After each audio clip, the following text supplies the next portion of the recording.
সুপ্রিয় শিক্ষার্থীরা, আজকেও আমরা বিভিন্ন বোর্ড পরীক্ষায় আসা কয়েকটি সহগুণকের এমসিকিউ প্র্যাকটিস করব।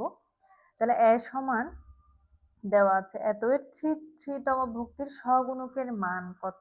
তাহলে সহগুণক বলেছে মানে আমরা -1 হোল টু দি পাওয়ার চলে যাব 3 + 3। তাহলে 3 + 3 মানে থ্রিতম ভুক্তির 3 নাম্বার সারি 3 নাম্বার কলাম। তাহলে 1 2 3 3 নাম্বার সারি 1 2 3 3 নাম্বার কলাম। তাহলে এটা যদি আমি বাদ দেই কত থাকে a 0 0 b।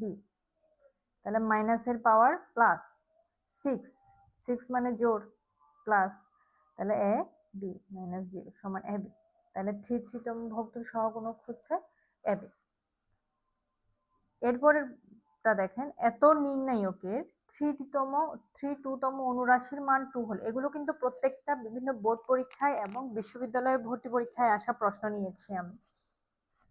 এত নির্ণায়কের থ্রিটুতম অনুরাশি, অনুরাশি বলেছে মানে এখানে চিহ্ন নেই, এখানে কি নাই, চিহ্ন নাই। তাহলে চিহ্ন যেহেতু নাই আমরা অনুরাশি বের করি থ্রিটুতম, তাহলে 3 নাম্বার সারি এটা 2, এটার সারি কলাম বাদ, তাহলে সারি কলাম বাদ দিলে 24yx 24yx সমান কত বলেছে, এখানে বলেছে 2 হলে x ও y এর মধ্যে সম্পর্ক।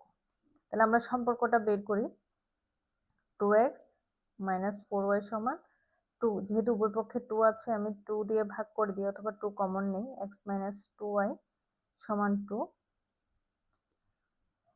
বা x - 2y সমান 1। উভয় পক্ষে 2 দিয়ে ভাগ করেছি। তাহলে ইহাই হচ্ছে নির্ণেয় সম্পর্ক।